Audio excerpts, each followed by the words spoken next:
podáis abrir vuestras Biblias en Efesios capítulo 5. No sé si os acordabais que antes del verano estábamos estudiando la carta a los Efesios.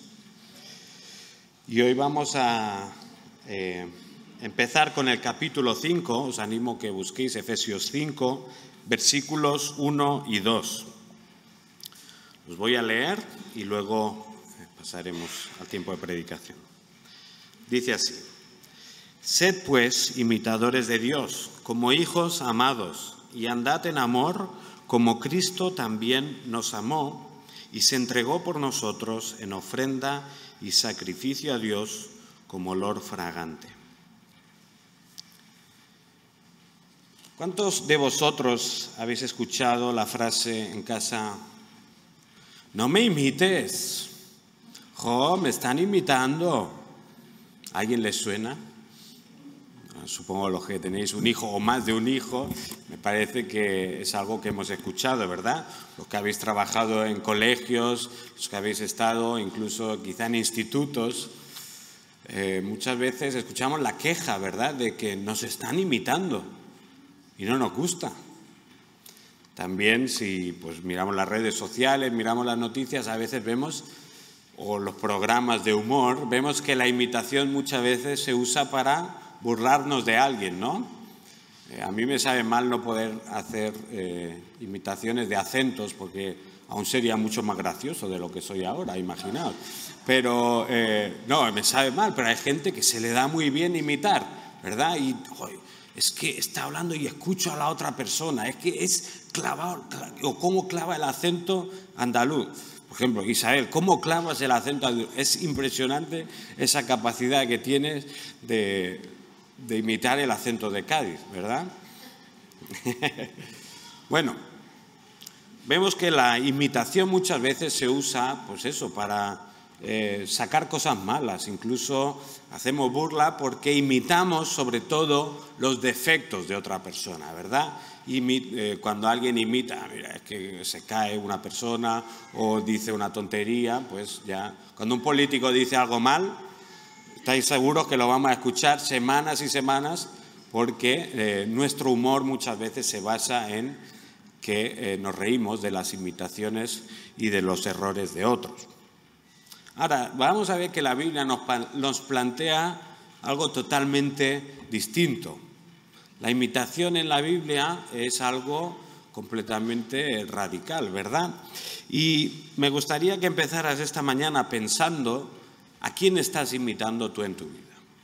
¿A quién estás imitando? Y me gustaría que al final del mensaje pues pudieras escoger bien a quién imitas. Como digo, volvemos de nuevo a la carta a los Efesios, y es una carta donde un poco estamos meditando sobre esta meta que tenemos como iglesia: crecer en unidad con Dios, crecer en unidad con su iglesia. En julio acabamos el capítulo 4, un capítulo donde Pablo llama a los creyentes a vivir de una forma especial y diferente. No sé si os acordáis de ese cambio de ropa que estuvimos propusiendo. Dejábamos o desechábamos el viejo hombre, la mentira, el robo, la ira, y veíamos como Pablo nos proponía vestirnos del nuevo hombre, ¿no? Vestirnos de verdad, vestirnos de generosidad, de trabajo honrado, de lenguas que bendicen y edifican a otros. Y lo ideal en este punto, ya que hemos pasado el verano y hemos estado viendo otras cosas, sería hacer un resumen de la carta, ¿verdad? ¿Sería lo ideal? Bueno, no va a hacer falta, porque estos 2 versículos ya son un resumen ideal de lo que hemos visto hasta ahora y de lo que plantea la carta en su conjunto. El versículo 1 de este capítulo 5 empieza diciendo: sed pues imitadores de Dios. Ya lo hemos mencionado varias veces. La iglesia de los Efesios se encontraba en una ciudad abarrotada de pecado. Era una ciudad asfixiante para un creyente. Era una ciudad entregada a la idolatría, con su gran templo de la diosa Diana, con sus muchas estatuillas. Era una ciudad entregada a las artes oscuras también, donde Pablo tuvo que enfrentarse a pues, esos poderes ocultos que existen y que la ciudad pues, lo veía con mucha naturalidad. Era también una ciudad entregada, pues, como os podéis imaginar, en esa cultura, a la perversión sexual, al ocio sin frenos, a unas vidas pues, bastante lamentables.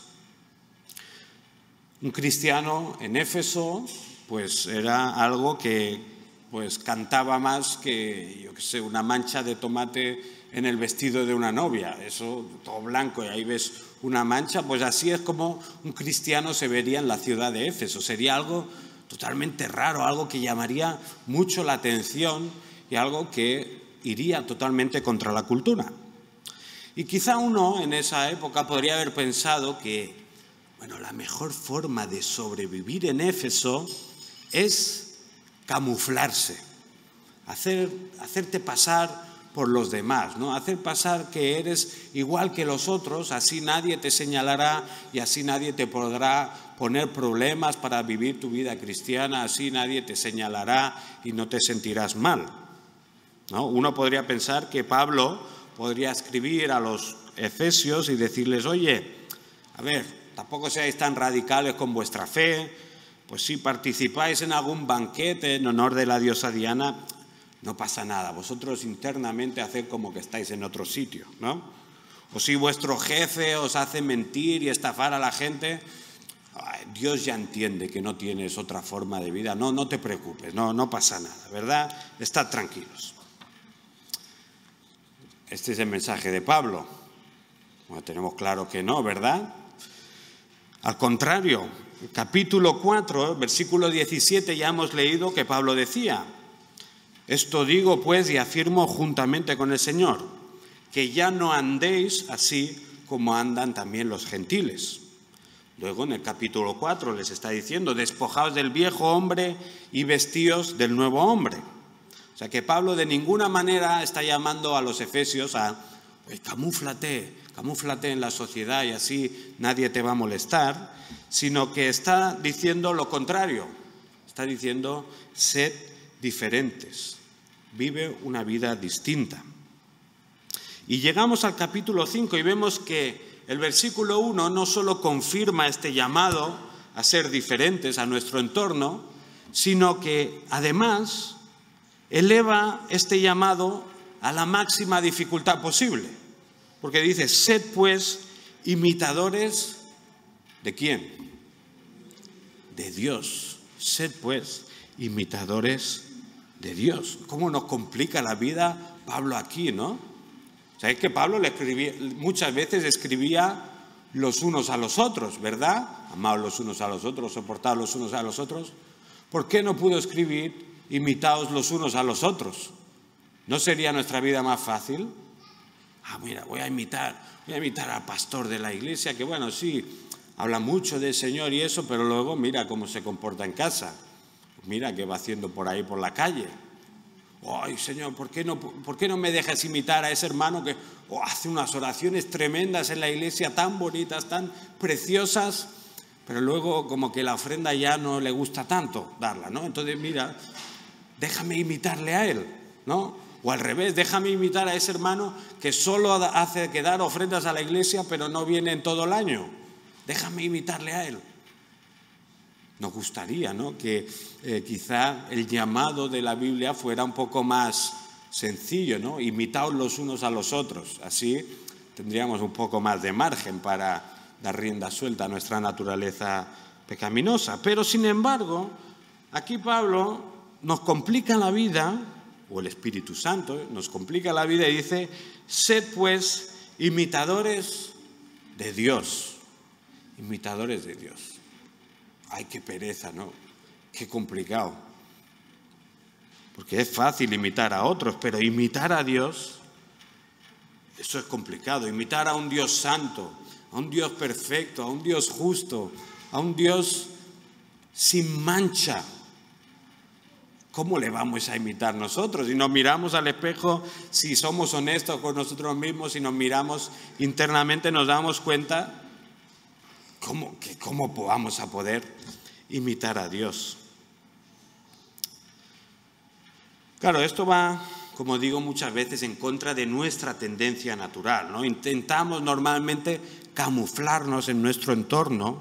Quizá nos da pánico que sepan que somos creyentes. Yo me acuerdo cuando éramos adolescentes, cuando éramos niños y estábamos en clase, a la mínima que salía un comentario, ¿no?, sobre Dios, la religión, que tú estabas ahí como, ay, que no me mire nadie, que nadie me pregunte, que el profesor no haga levantar las manos, ¿no? Porque querías estar camuflado.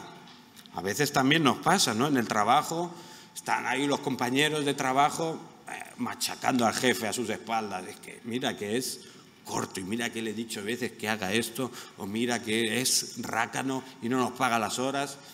Y tú, pues claro, no te quieres sentir fuera de lugar y poco participan, es que es más tonto que, vamos. Y intentas eso, encajar con los demás porque no nos gusta sentirnos diferentes, ¿verdad? En cambio, el llamado de la Escritura y el llamado del Señor es: sed imitadores de Dios. O sea, sed lo más diferentes posible a este mundo. Vivid unas vidas marcadas por la santidad y la pureza. Por mucho que eso sea difícil, por mucho que eso nos haga sentir diferentes, por mucho que nos hagan, o esto haga que nos miren raro, que nos discriminen, que nos marginen, no importa. El llamado de la Escritura es: vivid de esta manera, vivid imitando a Dios. Ahora, nos podríamos preguntar, ¿por qué vivir de esta manera, ¿no? ¿Por qué tengo que esforzarme tanto por imitar a Dios cuando eso me va a traer problemas en mi entorno, cuando eso va a perjudicar a mi estatus social, cuando todo eso va a ir en mi contra? ¿Por qué voy a imitar a Dios? Bueno, en el versículo 1 vemos que Pablo habla de la motivación a la imitación. Dice: sed pues imitadores de Dios como hijos amados. Este llamado que Pablo nos hace a imitar a Dios, a vivir una vida diferente y contracultural, está anclado en el hecho de quiénes somos. La razón por la cual tú y yo estamos llamados a imitar a Dios es que los creyentes somos, ¿qué? Somos los hijos de Dios.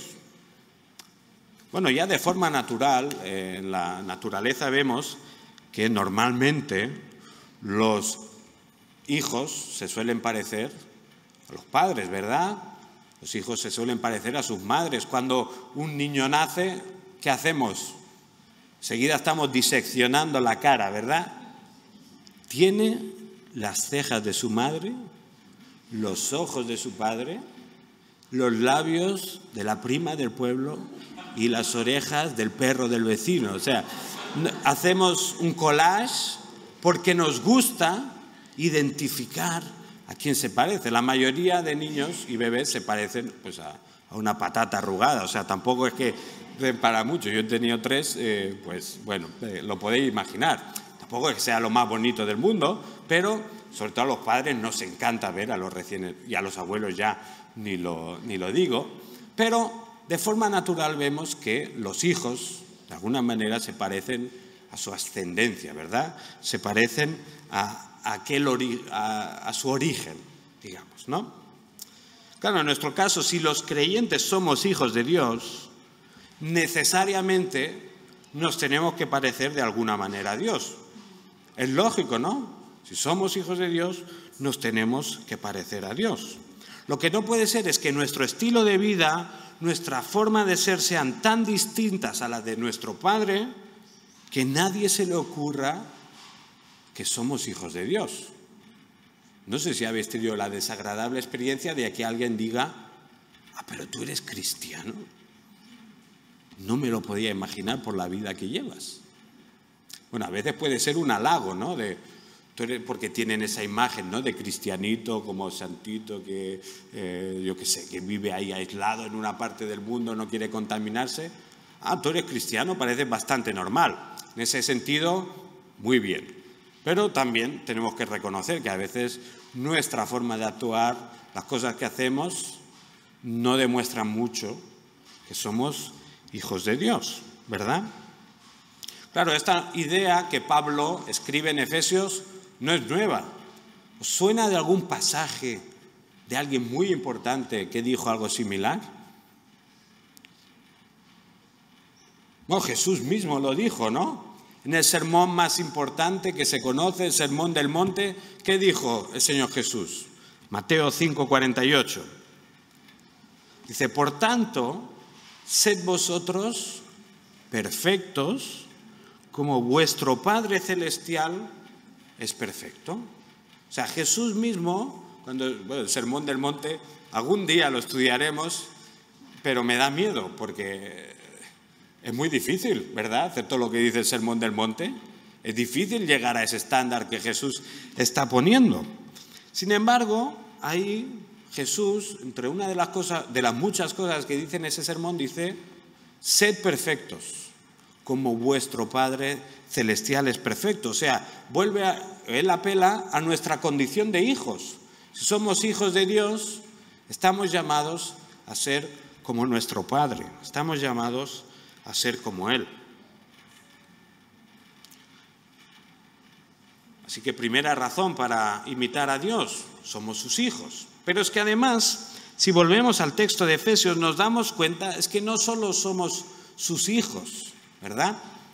El texto dice que somos hijos amados. Dice, sed pues imitadores de Dios como hijos amados.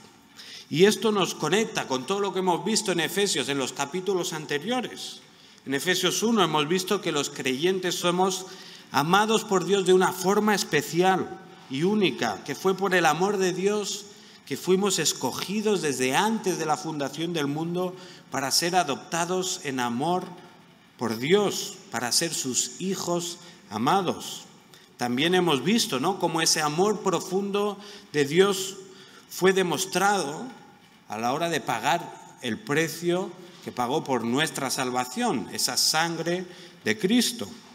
Tenemos también que ese amor especial de Dios por nosotros le lleva a sellarnos con el Espíritu Santo hasta el día de la redención para asegurar nuestra salvación y nuestra condición de hijos.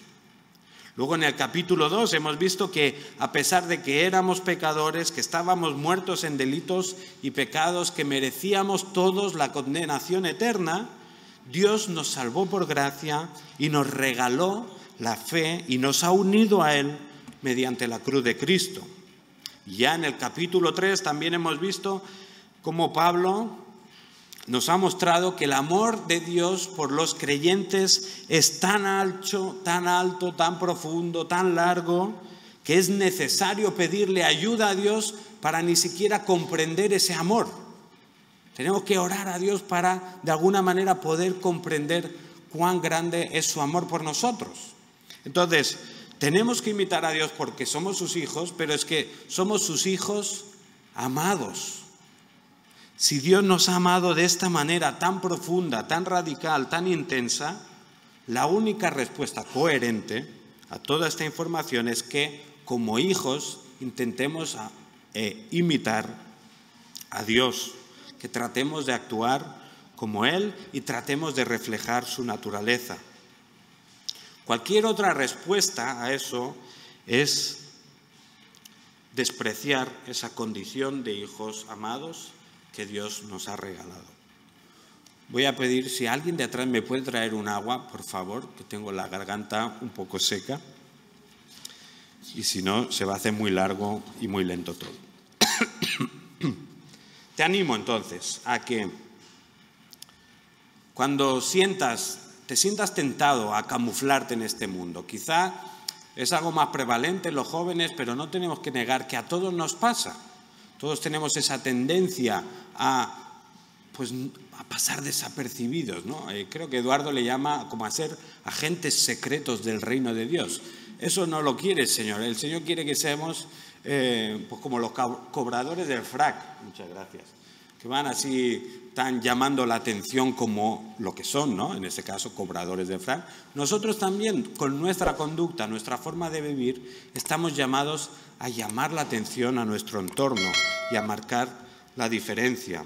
Entonces, cuando estés tentado a camuflarte con el entorno, a ser como tus compañeros de trabajo, de instituto, a ser incluso como tu familia, que no es creyente o dice que es creyente, pero no vive como tal, pues te animo a que recuerdes que eres hijo amado de Dios, que no necesitas la aprobación de los demás para vivir como Dios quiere, que todo lo que necesitas en tu vida lo tienes en el amor de Dios. Entonces no necesitas quedar bien con otros, no necesitas camuflarte y ser como los demás. Necesitamos imitar a Dios, necesitamos ser como Él. Fijaos, primera de Juan, capítulo 3, versículo 1, ¿qué nos dice? Mirad cuán gran amor nos ha otorgado el Padre para que seamos llamados hijos de Dios. Y eso somos. Imitamos a Dios entonces porque somos hijos amados. Dejadme que beba un poco.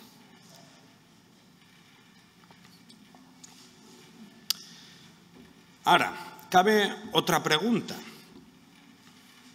¿En qué consiste esta imitación? ¿Verdad? Porque vale, tenemos que imitar a Dios, pero ¿cuántos de nosotros podemos crear un universo? ¿Alguien lo ha intentado? No, ¿verdad? Bueno, espero que no. Si no, tengo un teléfono de un psicólogo que te puede interesar. ¿Podemos dominar las fuerzas naturales? Podemos leer el pensamiento de la gente, podemos solo con mirar saber exactamente qué pasa por sus cabezas. ¿Podemos imitar a Dios en estas cosas? Pues está claro que no, ¿verdad? Somos criaturas. Pero a la vez hay cosas que sí que podemos imitar de Dios, ¿verdad? ¿Podemos amar? Espero que sí. Bueno, yo me siento amado por muchos de vosotros. Sé que aquí hay mucho amor, hay tanto amor que no cabemos casi. Podemos imitar a Dios en algunas cosas. Entonces, cuando Pablo nos llama a sed imitadores de Dios, ¿a qué nos está llamando? Bueno, si seguimos leyendo, en el versículo 2 vamos a ver en qué consiste vamos a ver la forma de la imitación, ¿no? ¿En qué consiste esto de imitar a Dios? Dice Pablo, sed pues imitadores de Dios como hijos amados y andad en amor. Andad en amor. Es fácil y sencillo, ¿no? ¿Qué quiere decir andar en amor? Significa, pues yo qué sé, tenemos que ir por la calle repartiendo abrazos, dando besos a la gente, recogiendo lo desordenado, pintado. Una pintada, voy a pintarlo. ¿Es eso andar en amor? Bueno, podría serlo, ¿no? También podríamos hacerlo y sin duda eso sería andar en amor, pero está claro que en este caso no es lo que Pablo está diciendo, no se está refiriendo a eso. Si nos fijamos en el verbo andar y lo buscamos varias veces en la carta a los Efesios, nos vamos a dar cuenta que aparece varias veces. En el capítulo 2 se nos recuerda eso, que estábamos muertos en delitos y pecados en los cuales andábamos, ¿verdad? Los cuales vivíamos en el pasado, según la corriente de este mundo. En ese mismo capítulo también se nos dice que hemos sido creados en Cristo Jesús para buenas obras, las cuales Dios preparó de antemano, ¿para qué? Para que andáramos en ellas, anduviéramos en ellas. Luego el capítulo 4, Pablo empieza rogando a los creyentes, en el versículo 1, que anden de una forma digna conforme a la vocación de su llamamiento. O sea, andad de una forma digna como cristianos, pero otra vez el verbo andar. Y después, en el versículo 17 ya hemos leído, ¿no? Que ya no andéis más como andan los gentiles. Entonces, cuando llegamos al capítulo 5 de esta carta, tenemos muy claro que Pablo, cuando está hablando de andar, no se refiere, ¿no?, a cómo caminamos. Seguro que también muchos de vuestros padres os corregían, decían, poneos rectos, paso para adelante, paso, mover los brazos. Sé que una mujer le decía a sus hijas, no lo hago porque voy a enseñar la barriga, pero como tirar los brazos para atrás y te queda recto, entonces ya puedes caminar. Bueno, Pablo no está hablando en la forma en la que caminamos, sino que Pablo está hablando la forma en la que vivimos, nuestro estilo de vida, nuestro carácter. Cuando Pablo habla de andar en amor, está diciendo que nuestra vida entera sea caracterizada por el amor. Que el amor sea lo habitual y constante en nosotros. Ahora, si nos quedan dudas de esto, ¿qué significa esto de andar en amor? El mismo Pablo nos brinda un ejemplo y nos ayuda a entender de qué forma podemos imitar a Dios y de cómo podemos andar en amor. Dice así: sed pues imitadores de Dios como hijos amados y andad en amor, así como también Cristo os amó y se dio a sí mismo por nosotros, ofrenda y sacrificio a Dios. Claro, si hay un ejemplo supremo de andar en amor, sin ninguna duda, es el Jesús, ¿verdad? Jesús nos amó y se dio a sí mismo por nosotros. Ese andar en amor para Jesús implicó que Él mismo se convirtiera en una ofrenda y en un sacrificio voluntario a Dios. El andar en amor para Jesús implicó una renuncia radical de sus derechos, una humillación absoluta ante seres que Él mismo había creado.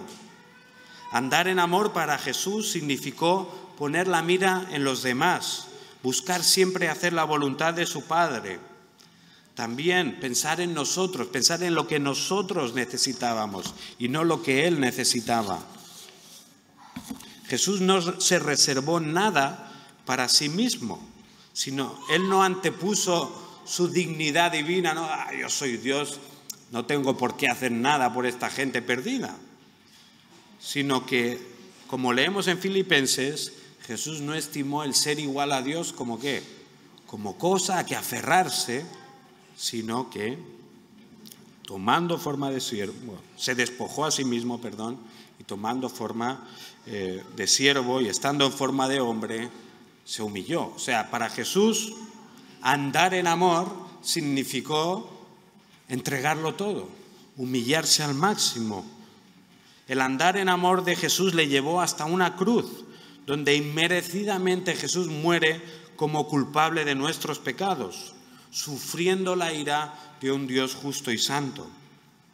El andar en amor de Jesús le llevó al sufrimiento más extremo que jamás haya experimentado nadie, algo que solo el mismo Dios podía soportar. Entonces, ¿quieres imitar a Dios? Pues los platos que puedes escoger son dolor, sufrimiento, humillación, renuncia, traición, vergüenza, injusticia e incluso la muerte. ¿Qué te parece el menú? ¿Te apetece algo de esto? Bueno, de primera no nos apetece, ¿verdad? Por supuesto, hay cosas agradables en las que podemos imitar a Dios. Por supuesto que sí. ¿Imitar a Dios va a traer bendición en nuestra vida? Por supuesto que sí, no nos engañemos. Pero aquí Pablo está recordando a los efesios que esa imitación divina, ese imitar a Dios implica el darse a sí mismo por otros, el entregarse como una ofrenda y sacrificio tal y como lo hizo Jesús. ¿Habéis pensado por qué existen los productos de imitación? ¿Qué son? Bueno, los productos de imitación, si vamos por la Rambla, pues veremos muchas paradas, ¿no?, donde hay bolsos de marcas buenísimas, ¿no?, pero a precios escandalosos, ¿no? Hay ropa también, ¿no?, que lleva el logo de la marca importante, pero que cuesta mucho menos. ¿Por qué existen los productos de imitación?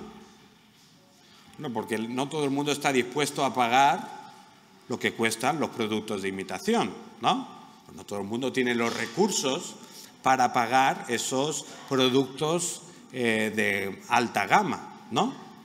Pero aún así la gente, aunque no tenga esos recursos, de alguna manera quiere identificarse, ¿verdad?, con esas marcas de lujo, ¿no?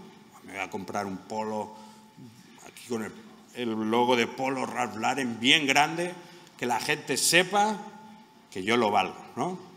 El L'Oréal, el anuncio de L'Oréal también, porque yo lo valgo, ¿no? Claro, en el pelo no se nota mucho si llevas L'Oréal o llevas otra cosa. Algunos lo notan aún menos, ¿no? Pero nos gusta que nos relacionen, ¿no?, con cosas buenas, con cosas, este tiene dinero, este no sé qué, ¿no? Bueno, por eso existen los productos de imitación, porque aunque no podemos pagar el precio, queremos que nos relacionen con eso. Bueno, ¿sabéis que esto es una de las principales causas de problemas en la Iglesia? Obviamente no los productos de imitación, sino ¿el qué? El escoger nosotros esa imitación barata de Dios. Muchas veces queremos imitar a Dios sin pagar el precio que realmente cuesta, ¿verdad?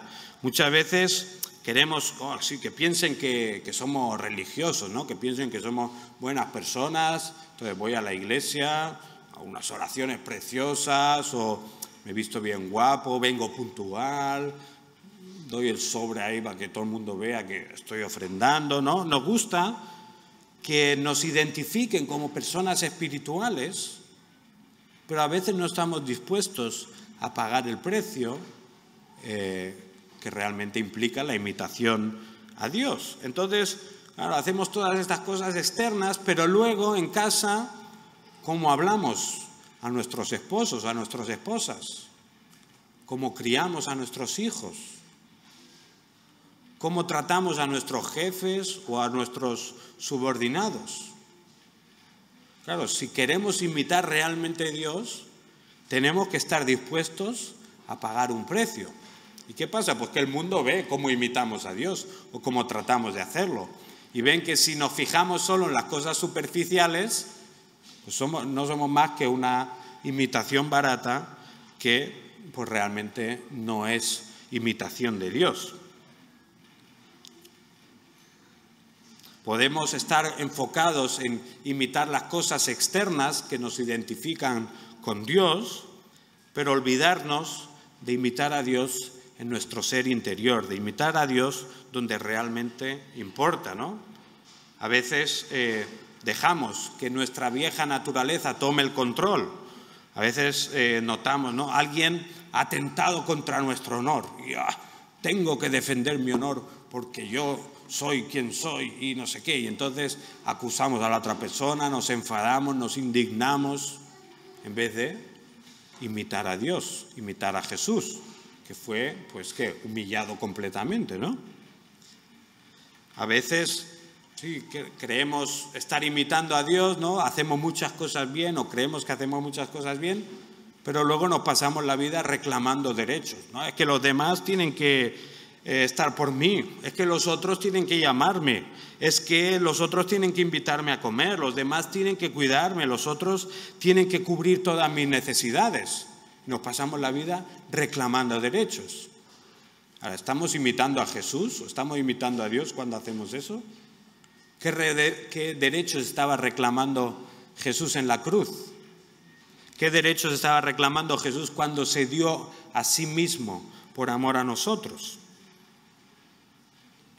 No sé si os habéis enterado, salió una noticia en Protestante Digital que estos últimos meses varios pastores han sido víctimas de un timo. ¿Lo sabéis? Bueno, yo conozco un caso personal. ¿Qué ocurría? Un pastor de varias partes de España recibía una llamada de otro pastor. Decía, oye, mira, soy pastor de tal población, en tal iglesia, y tenemos pues un caso complicado porque se ha muerto un anciano de la iglesia, pero uno de sus hijos vive en la población donde tú estás.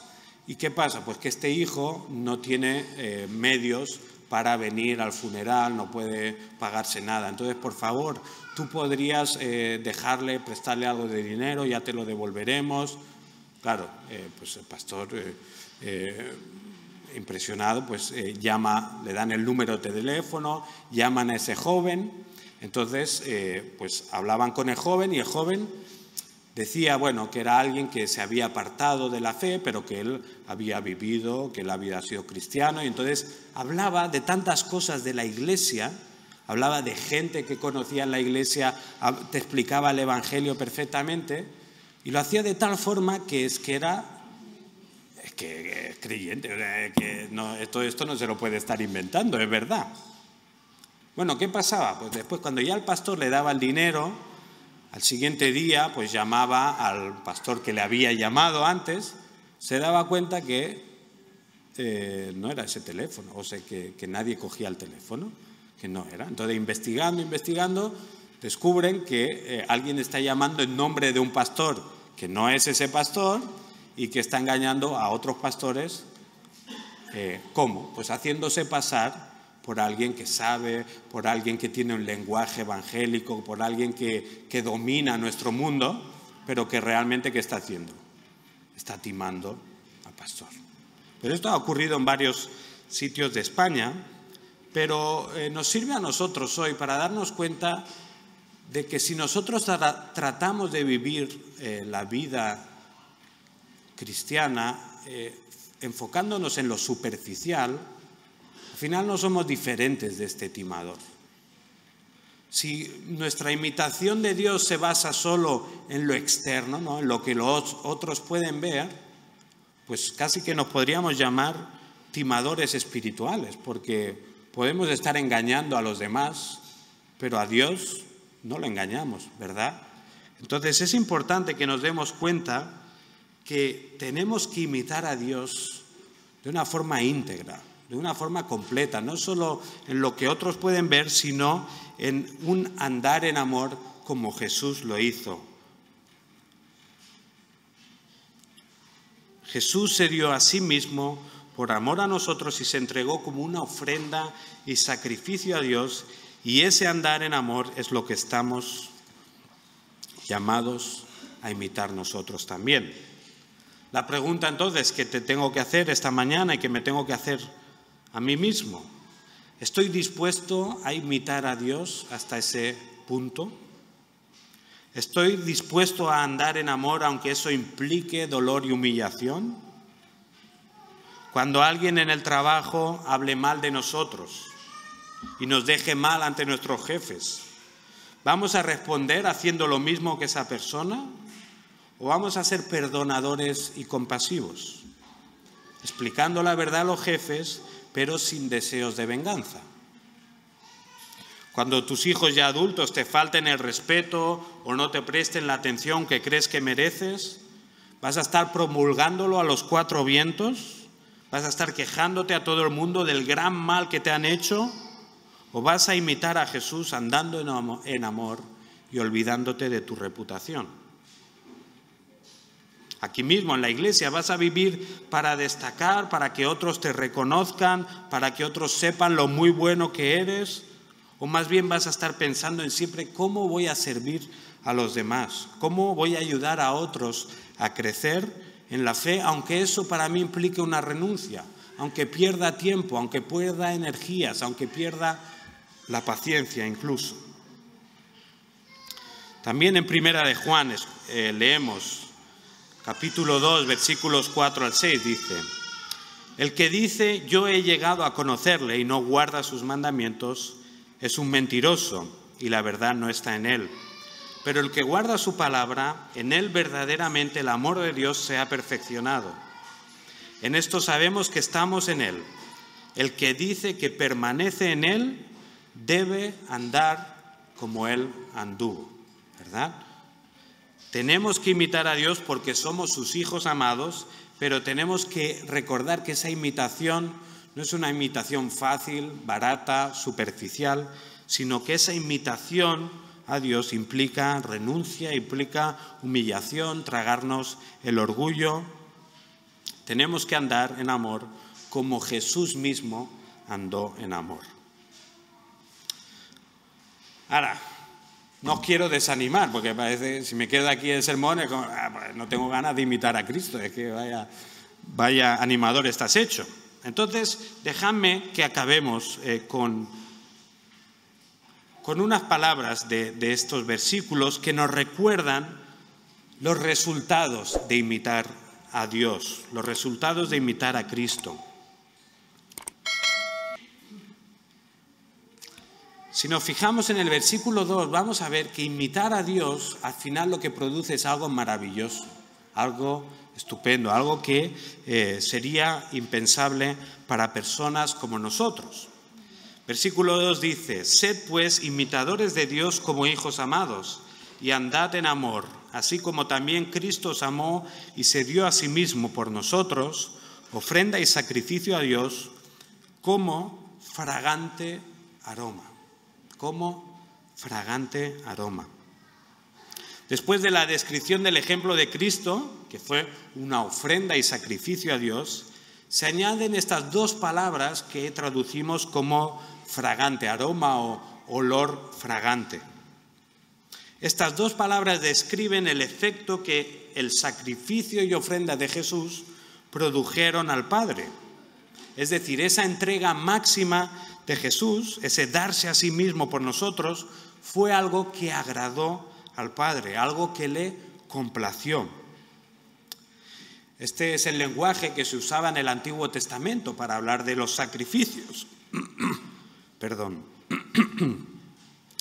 Dios mismo en su palabra muchas veces, cuando está prescribiendo los sacrificios que tenía que hacer el pueblo de Dios, habla, por ejemplo, en Éxodo, dice: «Quemarás todo el carnero sobre el altar, es holocausto al Señor, aroma agradable al Señor, ofrenda encendida al Señor». De la misma manera también se habla, por ejemplo, la ofrenda de Abel. Dice que Dios miró a Abel y a su ofrenda con agrado. Y así tendríamos muchos ejemplos. Lo que nos demuestran todos estos ejemplos es que esas ofrendas y esos sacrificios para Dios eran algo agradable, algo en lo que se complace, algo que hace disfrutar a Dios. Y este lenguaje nos hace pensar y nos recuerda que, a pesar de nuestra naturaleza pecaminosa, podemos complacer a Dios. Podemos de alguna manera hacer sonreír a Dios.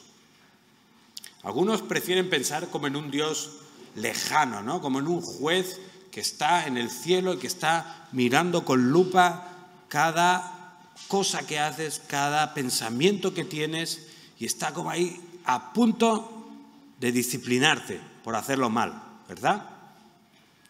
Por algún motivo, hay personas a las que no les gusta esa idea de un Dios cercano, un Dios que sí, es Dios, es justo, es perfecto, es santo, pero a la vez es un Dios cercano y un Dios que se complace en sus hijos.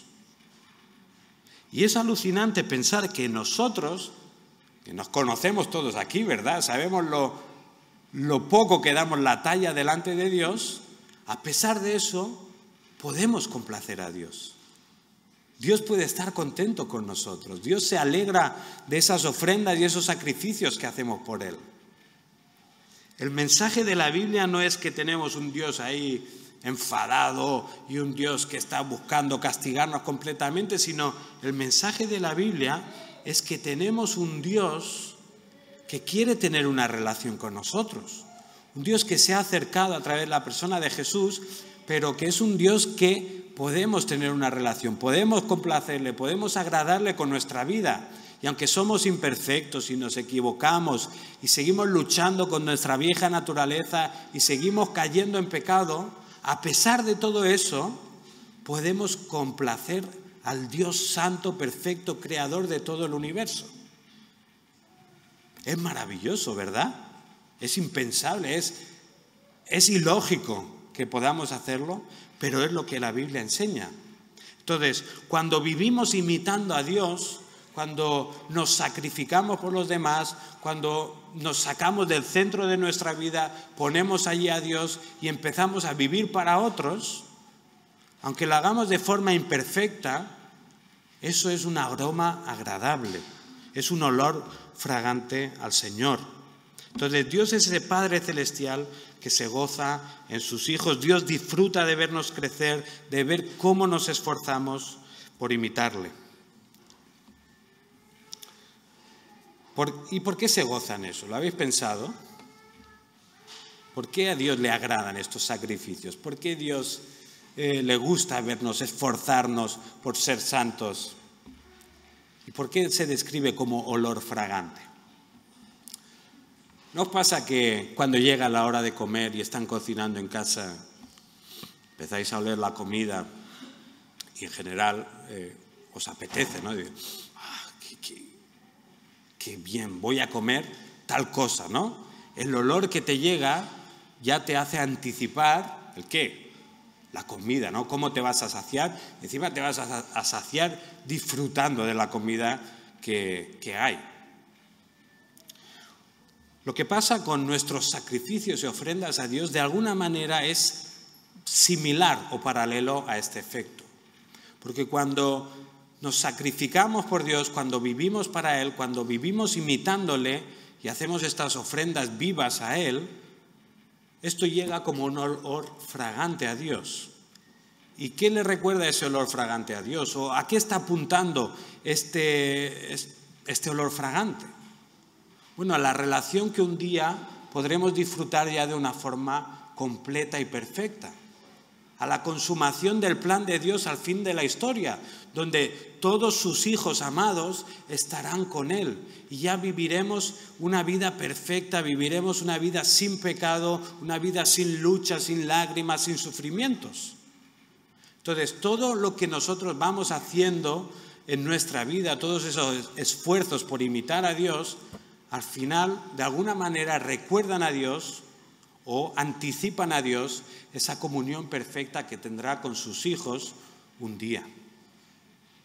Entonces, vivamos de esta manera para alegrar a Dios, vivamos imitando a Dios para que Él pueda ya seguir anticipando ese disfrute eterno. Pero recordemos también la ofrenda perfecta de nuestro Señor Jesús, porque si es posible que nosotros podamos agradar y complacer a Dios, solo es porque hubo una ofrenda verdadera que consiguió quitar nuestro pecado.